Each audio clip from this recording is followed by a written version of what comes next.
So this morning, we focus on the Schwartz Center's call for a more compassionate healthcare system and its first guiding principle, which is compassionate healthcare leadership. Leadership is obviously critical to fostering a healthcare system in which compassion is a priority, and we are incredibly fortunate to have three very compassionate healthcare leaders with us today. We believe firmly that the well-being of each and every one of us depends on how successful we are at creating a compassionate care community that helps to really focus on and move this issue forward. So thank you in advance for taking a look at committocompassion.org. We are very proud to be hosting this event. This is the third year we've done it. We like helping our colleagues in the healthcare profession who are trying to make a difference in serving patients. And one of the reasons I chose the Schwartz Center to participate as a board member, I was happy to be asked, and one of the reasons the firm supports it is it grounds us as to why we do what we do. I think that it goes without saying that we all share the same belief that you cannot have high quality, high safety, high effective health care without having compassion and compassionate care at its core. And so as CEO, I think it is absolutely essential that we as leaders are not only committed to doing this, to ensuring that every patient every day we're delivering compassionate care. But we embed this in all of our missions, not just our clinical care mission, but we also embed it in our education, our research, and our community missions. This has to be high on our agenda. It has to be the topic of every single thing we talk about when we put patients and families in our instance first. And we have to figure out, as Bill said, how do we continue to support it and reward it and embed it in all of our policies, our practices, our programs. And so the question is, how do we engage families? How do we engage them in the direct care of their children? How do we understand their perspectives, their beliefs, their fears? How do we ensure that we reduce the anxiety and we get them to a place where they don't feel isolated and uninformed and unengaged? And so many times what we think about is what are the formal and informal ways that we do that. We have a family advisory committee that involves families, many times families whose children have even graduated from their care at Children's, who have stayed on to advise us, to guide us, to tell us when we fall, to tell us how we can actually improve everything that we do for patients. We have a teen advisory council because, as you can imagine, although our average age at Children's is 5.7 years, we take care of not just little kids with parents who have predominantly the responsibility for their care, but we have teenagers and young adults, and increasingly adults with congenital problems who stay with us well into their adulthood. So how do you tailor the care and the understanding and the communication and the engagement of patients across all of those age spectrums, where it's very different from group to group? We include family members in our patient care assessment committee of the board, so that not only are we talking about how do we improve the actual experience, but what do we do when we fail? What do we do when we have medical errors and we trip and fall and have issues of safety and other issues that they can actually help us on? So we engage families every step along the way as partners, as informers, and as very close colleagues and influencers in the care we deliver. But we also need to think about how we support our staff. What are the various ways and mechanisms that we can engage them and support them? Through our Diversity and Cultural Competency Committee, how do we understand the differences in language and culture and religion and beliefs and perspectives for families that come to us from not just Boston, but literally from around the world? We have a program in ethical and relational communication to actually do seminars and grand rounds every month where we help with difficult conversations and dealing with conflict and concerns that our providers have in dealing with families and patients. When we fail and we cannot, or when we have no tools in our toolkit for caring for patients and they reach a terminal or a very difficult stage of their care, our PACT team, our pediatric advanced care team of doctors and nurses and psychologists and social workers surround those patients and families with not just traditional means, but also some alternative means of helping to support them through their toughest hours. And then at the end, a bereavement program that allows for families to actually come together, both as families and caregivers, but also we have an annual Time to Remember memorial service that is a time for closure of families with their caregivers. But most importantly, it's a time when our staff can bring closure for themselves, where they can come and hear the words that the families will speak to them about the care, even when there was nothing more that we can do for their child. And we have a Keeping Connections program that allows families to come back, to connect with us, and to actually help others, other families, other children during similar times, and where they can help us figure out how to make it better for the next one. Our philosophy is that there is no such thing as non-caregivers. Every one of us, whether we deliver it directly or whether we deliver it indirectly in support of others, is a caregiver. And that's true of every one of us, whether we're administrators or whether we're support people. I just want, because I think this was so timely when I was getting ready for the panel, two colleagues of mine who go way back to my days at the BI are both practicing physicians. And their daughter was admitted with a very serious condition, and they were actually worried she might not ever make it out of the hospital. 13 days later, she did go home, and they wrote me a letter, and they said, first and foremost, we want to thank our neurosurgeon, we want to thank the nurses for their proficient knowledge and attention, but we also want to thank your food service people, your security, your cleaning staff. Even one of your cleaning staff stopped doing what she was doing, cleaning the door frames, and asked if she could actually help carry some coffee and breakfast up to his room. But what he said is that at every turn, he encountered members who were taking pride in ownership in what they did, and that's what made the difference. And then he said, each and every act of kindness helps soothe the anguish of watching our children face tragedy and being powerless to protect them. Each and every kindness makes our children feel cared for and a little safer. Each and every act of kindness reminds us about the goodness in the world and gives us hope for tomorrow. So compassionate care can't be an ideal. It can't be a theory. It has to be practiced in every action we take every day for every patient. I think as CEOs, there are only a handful of levers that we can pull to try to make things happen in the organization. And I think maybe the three that relate to this are, number one, picking the leadership team that works with us and actually does most of the work that runs the hospital. I think the second is through our communications, and through our communications we send a signal to the organization about what's important. And then I think the third is rewarding the kind of behavior we want to see in our organization, and also trying to stamp out the kind of behavior that we don't want to see in our organization.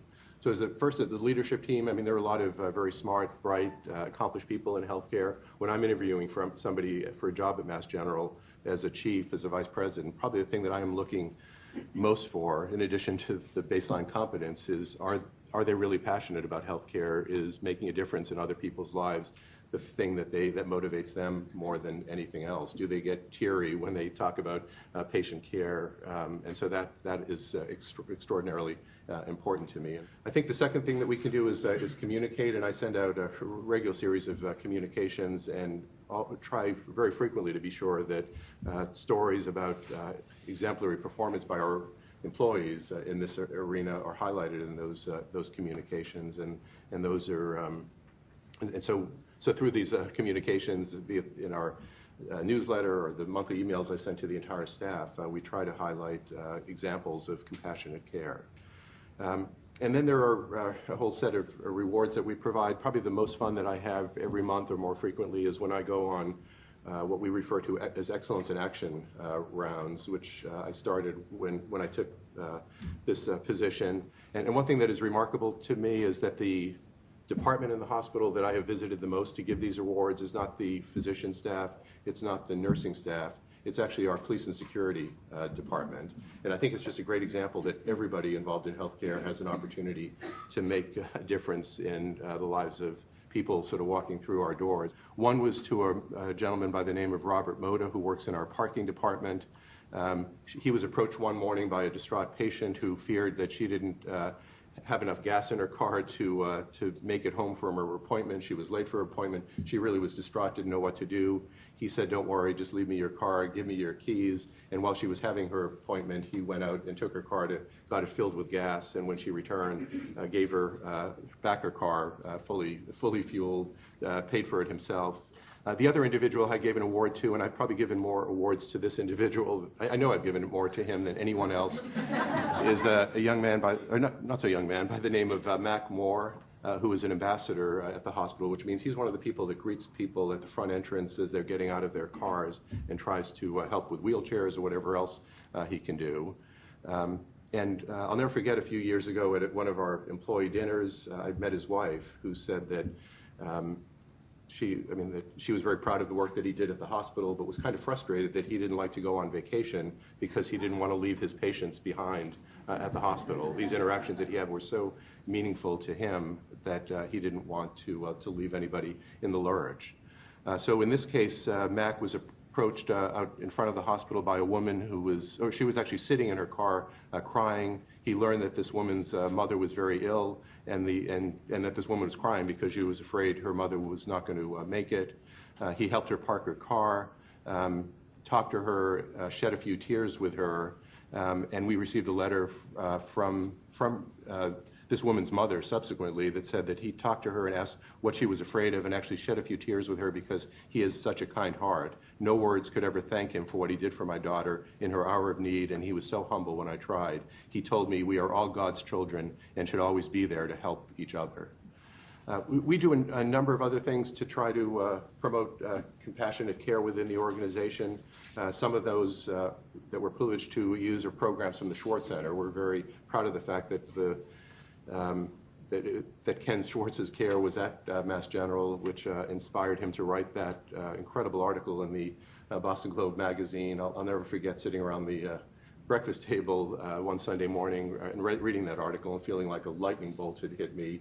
And I'm sure I know lots of other people in the healthcare community felt the same way. We're big users of Schwartz Center rounds, and including the most recent marathon rounds that are very therapeutic for our staff. It is really helpful to have staff people talk about their feelings about taking care of patients, difficult situations, and the Schwartz Center rounds are very helpful to our staff for that.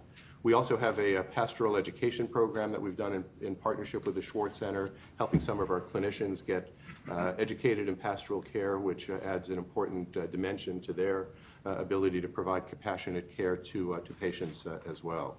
I think the truth is we all have a myriad of formal and informal ways that we celebrate and encourage compassion within our own institutions. Although, I'll skip to the end, I think the truth is that we don't do anywhere near enough, and that there has not been as much traditional formal emphasis on compassion as there is on other components of medicine. We frequently, in the day-to-day dealings of what we do, the three people sitting at this table, we frequently deal with the business of medicine, but it's really important to remember why we do that. So as Sandy said originally, and sort of the way that I think about compassion at the hospital, we deal with this through formal and informal mechanisms. In formal mechanisms, we have things exactly like what Peter described: awards and programs and ways that we recognize people. And in fact, some of those programs are the same programs at each of our institutions. The Schwartz Center rounds, are rounds that are incredibly valuable to us. They are, I believe, the most well-attended interdisciplinary rounds that we have. We have things like the Catherine Ginsburg Program for Humanity in Medicine. So this is a program that was named after a young House officer who was known for not only the great clinical quality of care that she provided, but also really for kindness and compassion. She passed away at a very young age. And it celebrates humanism in medicine and does things like providing awards to House officers who demonstrate sort of humane qualities, a celebration of House officers' literary, visual, and medical arts skills, things that we don't normally stop and think about. We have formal mechanisms for support of our caregivers. All sorts of different formal mechanisms. The one that stands out for me is our peer support program. So we have what we call peer supporters. In addition to being able to go to the HR department or get a regular mental health help, we have developed out a training program for peers to provide support to their own peers, and I think that is incredibly important. So that's on the formal side of things. But in many ways, I think the informal ways that we celebrate and allow compassionate care to be rewarded is even more important than the formal ways. There are a couple of stories, though, that I want to tell, I think, that really embody both what we do in an informal fashion, and I would call that getting out of the way and empowering clinicians, and the challenges we still face. And those stories have to do with the marathon, just because we're now here a year later. The first story is that about an hour after the first bombings, I arrived in the emergency department and saw the sort of organized chaos that you would expect. And in the middle of that, I saw a young trauma surgeon organizing everything. Now, I was relatively new, and I didn't know him. He looked like he was about 15 years old to me, but he was he was the attending trauma surgeon, and just really very organized, making sure everything got done. And when he finished there, he went up into the OR. He'd been there since early in the morning, but went up into the OR, was involved in a number of cases, and then that night he went and did rounds on every single one of the patients that had been hospitalized from the bombing. And as he was going from patient to patient, checking what was going on, he stopped at the bedside of a young woman who was injured enough to be hospitalized, not injured enough actually to be in an ICU. And he asked her if she was okay, if she had everything that she needed, if she was in any pain. And she said that she was fine, and she appreciated it, and she really had everything that she needed. She said everything was okay except up here. She pointed at her head. Now, remember, this guy's a surgeon, so he's looking to see if she's bleeding from the head. But, of course, people sitting here know that wasn't what she meant. And he, too, quickly realized after he saw that she wasn't bleeding that wasn't what she was talking about, that we were doing everything for her physical pain, but we perhaps weren't doing everything that we could possibly do to treat her in her entirety. And that night, at 9:30 at night, after a really long and difficult day, he stopped and thought about it and took a step back and thought, what could we do? What could we do differently? And by the next morning, he'd organized a multidisciplinary team. And this is something that's not uncommon in medicine, but he went beyond what we typically did. He had a trauma surgeon, an orthopedist, and a nurse. And we typically do that, and had a social worker, and that's not uncommon also. But he also included somebody from psychiatry and included somebody from spiritual care. And they then continued to round on all of those patients throughout the entire hospitalization and beyond. And we've now rolled out teams like that well beyond victims of the bombing. And I think that that's an example of empowering our own people to do something different. It's not in our policy. There wasn't a program around it. This is a young surgeon who stopped and thought about it for a moment and thought, how could I do something differently? So that's one example. I want to just give one other example that relates to the challenges. So like many of the hospitals, we had many of our staff who volunteer every year at the finish line. And we had a young, she wasn't so young actually, a nurse who volunteers every year at the finish line, and she normally deals with sprains and dehydration and other things, but she was there very near where the bombing went off, and she took care of initially within seconds, many of the victims that were there, got in an ambulance, one of the last ambulances back, and came back to our emergency department, worked in the ED into the evening, went home, and came back early the next day. And she said, I was talking to her later that day, and she said that she cried the whole way in, coming into the hospital that morning, because she knew that she couldn't cry when she was there. She needed to be strong for the patients. You know, and I realized that we, all of us, this affects all of us very deeply. And I think we only partially acknowledge that. And we only have, we've only started to deal with those things. And we have in place a variety of different mechanisms to support people, but it may not be enough. So I think that a combination of formal and informal ways that we support and encourage compassionate care in our institutions are all important. What struck me is that these leaders gave stories about people and patient events. And if you had any doubt, I can't imagine any of us had any doubt about their mission and their devotion to serving patients and compassion, I hope this certainly took away any doubt. The stories were wonderful. But I'm going to start with you, Kevin, with a follow-up question. And you alluded to it. You're spending a lot of time on the business of running healthcare. Can all of you speak about the barriers that you face to providing compassionate care? Yeah, I think that there are a host of barriers to providing compassionate care, starting with the obvious ones, the fact that our lives are all hectic. But I wonder if that's not an artificial barrier, because I don't know that compassionate care can or should be measured in the number of seconds or the number of minutes that we spend with patients, but rather in a very different way. You know, we tend to focus in medicine on data, on metrics, and I think that makes a lot of sense. We have done that increasingly around quality of care unrelated to compassion. We don't do that with compassionate care. Now, I'm not sure whether or not it would make sense to do so. On the one hand, the argument can be made that we all tend to respond to the things that the institution puts focus on. We all tend to respond to leaders, as was pointed out earlier, and to rewards. And I think that that's true as far as it goes. But I think you could also ask the question of whether or not compassion is the kind of thing that can really be measured, and whether we will get what we're looking for if we do that.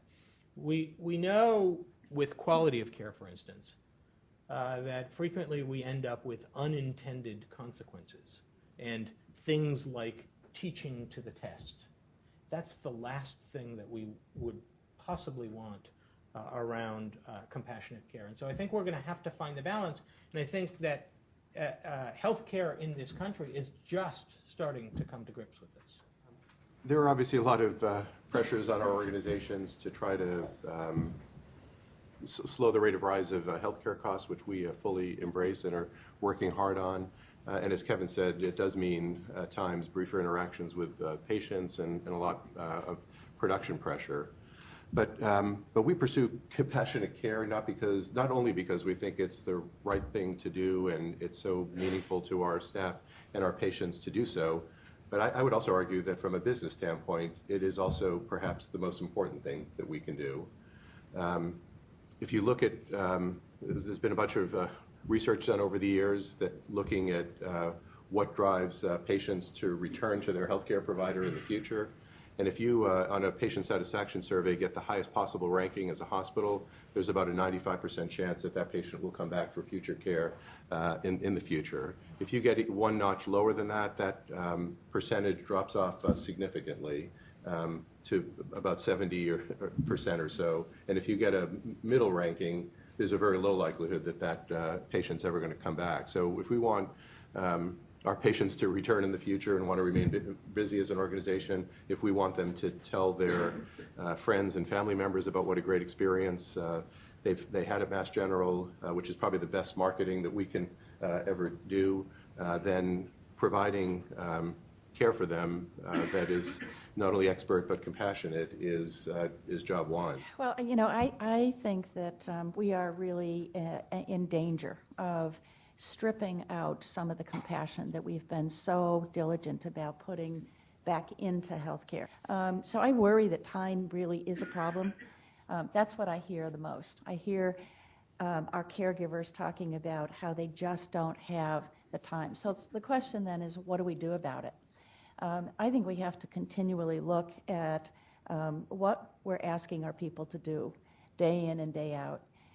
How do we remove unnecessary work, redundant work that really is taking up their time so that they really don't have the time to be in a room or to be in a, whether it's a clinic room or a bedroom, inpatient room, to be with families and listening and spending the time and then trying to help families through whatever their issues are, incorporating their perspectives and their beliefs into the care.